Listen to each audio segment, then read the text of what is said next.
वट सावित्री व्रत कथा।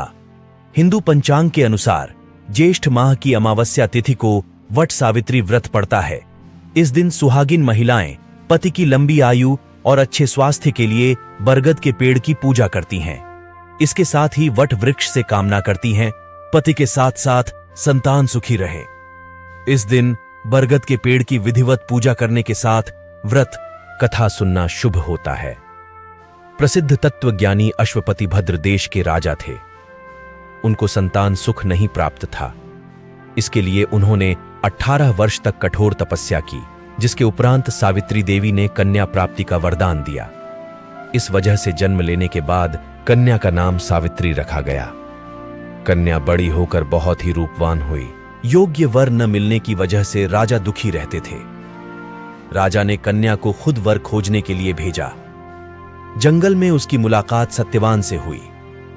द्युमतसेन के पुत्र सत्यवान को पति रूप में स्वीकार कर लिया। इस घटना की जानकारी के बाद ऋषि नारद जी ने अश्वपति से सत्यवान की अल्पायु के बारे में बताया। माता पिता ने बहुत समझाया, परंतु सावित्री अपने धर्म से नहीं डिगी, जिनके जिद के आगे राजा को झुकना पड़ा। सावित्री और सत्यवान का विवाह हो गया। सत्यवान बड़े गुणवान, धर्मात्मा और बलवान थे। वे अपने माता पिता का पूरा ख्याल रखते थे। सावित्री राजमहल छोड़कर जंगल की कुटिया में आ गई थीं। उन्होंने वस्त्राभूषणों का त्याग कर अपने अंधे सास ससुर की सेवा करती रहती थी। सत्यवान की मृत्यु का दिन निकट आ गया। नारद ने सावित्री को पहले ही सत्यवान की मृत्यु के दिन के बारे में बता दिया था।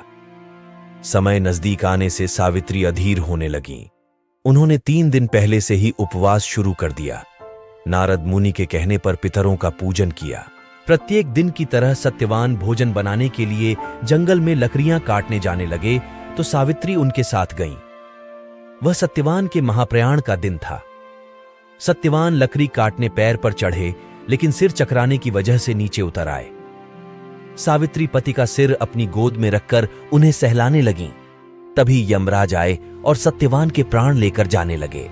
सावित्री भी यमराज के पीछे पीछे जाने लगी। उन्होंने बहुत मना किया, परंतु सावित्री ने कहा, जहां मेरे पतिदेव जाते हैं वहां मुझे जाना ही चाहिए।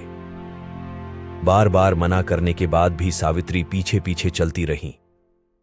सावित्री की निष्ठा और पतिपरायणता को देखकर यम ने एक एक करके वरदान में सावित्री के अंधे सास ससुर को आंखें दी, उसका खोया हुआ राज्य दिया और सावित्री को लौटने के लिए कहा।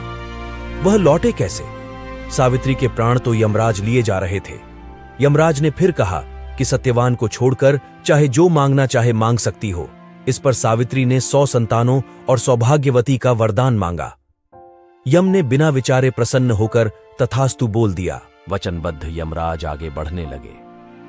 सावित्री ने कहा कि प्रभु, मैं एक पतिव्रता पत्नी हूं और आपने मुझे पुत्रवती होने का आशीर्वाद दिया है। यह सुनकर यमराज को सत्यवान के प्राण छोड़ने पड़े।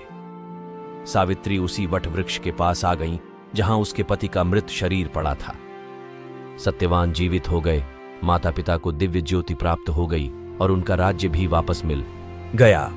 इस प्रकार सावित्री सत्यवान चिरकाल तक राज्य सुख भोगते रहे।